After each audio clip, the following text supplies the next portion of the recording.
Le virtuel, je pense qu'il faut le comprendre comme à la fois impliquant deux dimensions, c'est-à-dire l'aspect immersif et l'aspect interactif.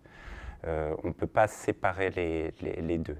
Beaucoup d'études ont été faites notamment sur les aspects immersifs, le rapport à l'image notamment, peut-être parce que l'interactivité pendant longtemps était assez archaïque. Finalement, l'interactivité via un ordinateur, c'était avec un clavier, une souris, ou alors une console de jeux vidéo. Donc c'était quand même finalement assez limité, même s'il y en avait une. On observe maintenant des interfaces et des programmes qui permettent des interactions beaucoup plus sensorimotrices. Suivant quelle machine on utilise, suivant quelle interface on utilise, ce sont des flux sensoriels différents qui sont mis à contribution. Bien évidemment, le visuel est toujours dominant.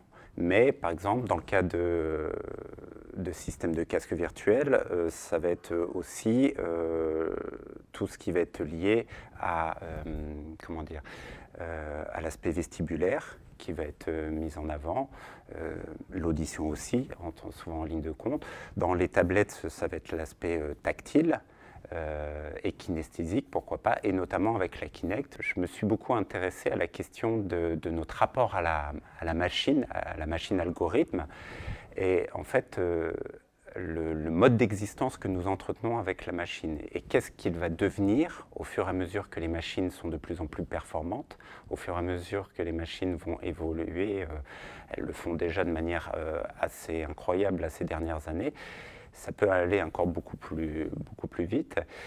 Donc ça change déjà, nos habitudes changent, les systèmes pervasifs, enfin ce qu'on appelle le fait d'être connecté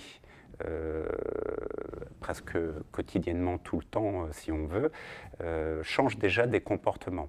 Mais plus que ça, les systèmes d'interaction, ce que vont proposer les interfaces, les outils, vont nous amener dans des systèmes d'échange perception-action avec les machines de plus en plus performants, où les machines arrivent à simuler en partie et de mieux en mieux des comportements à la fois humains et des comportements de l'environnement ambiant. On observe de plus en plus que les machines algorithmes ont des programmes et des interfaces qui leur permettent de former des hybrides toujours changeants et qui vont, en fonction des envies qu'on a, des objectifs, pourquoi pas, qui vont pouvoir s'adapter, voilà, de manière assez spécifique. Donc c'est bien que, du point de vue de la psychomotricité, on puisse se saisir de ces outils plutôt qu'être de simples utilisateurs. Et pourquoi pas, à force d'observer l'engagement de la personne, l'engagement psychocorporel de la personne avec ces outils, et en même temps la manière dont ces outils peuvent être à chaque fois réadaptés en fonction des situations, permettre de proposer des médiations qui soient adaptées, et aussi être capable de peut-être d'observer une certaine vigilance par rapport à des utilisations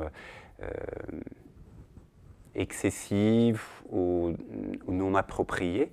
Je pense par exemple au fait de mettre des enfants trop tôt devant une tablette ou un téléphone, genre même des fois on voit avant 3 ans.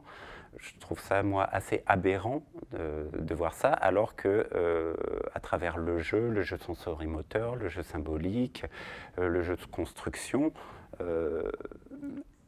il n'y a pas besoin, pendant un temps, il n'y a pas besoin de ces outils-là. Au contraire, même, ils peuvent même peut-être poser problème.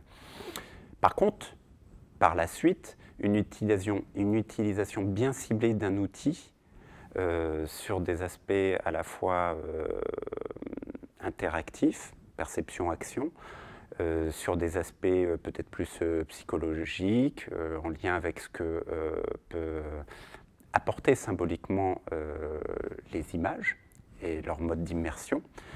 Et la manière dont vont se mettre en place ces échanges, là, il y a peut-être quelque chose à creuser.